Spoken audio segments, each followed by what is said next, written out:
What's up guys, it's Sandy of the Kosher Tomato here, and today I'm going to show you how to break down this beautiful pineapple. So with any fruit, you want to basically take away all the excess that you don't need, and in this case, I'm going to remove this crown. I've got here a serrated knife that is a little offset, which I find helps to kind of do this sawing motion back and forth. So now I'm removing the bottom. And once I'm here, of course, I've let this go a little too long, so you can see it's starting to ripen rather quickly, but I'm basically going to follow the shape of the pineapple.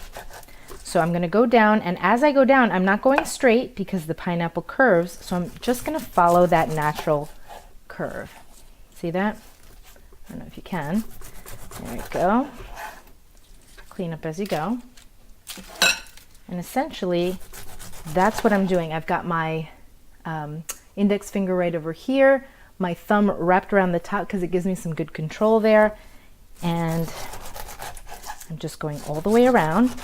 The idea is not to use up too much of the fruit, but if you do, it's better than sometimes going back and having to remove those eyes, which are, you know, pretty bitter and can kind of make your tongue sting a little bit.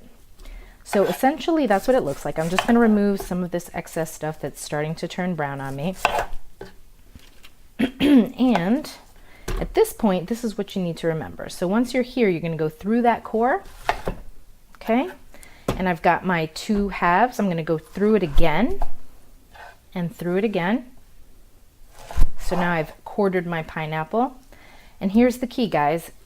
I lay it this way so that I can see what I'm doing. You can certainly lay it on the side and kind of cut it this way.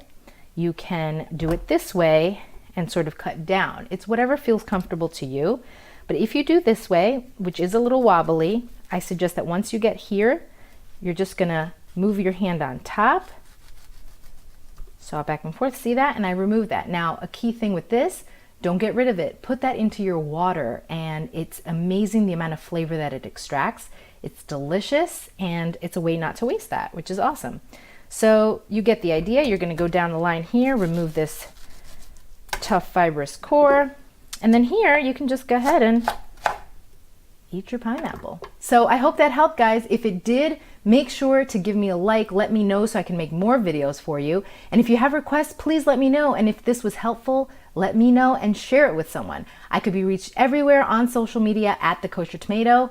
See you in the next video. Bye-bye.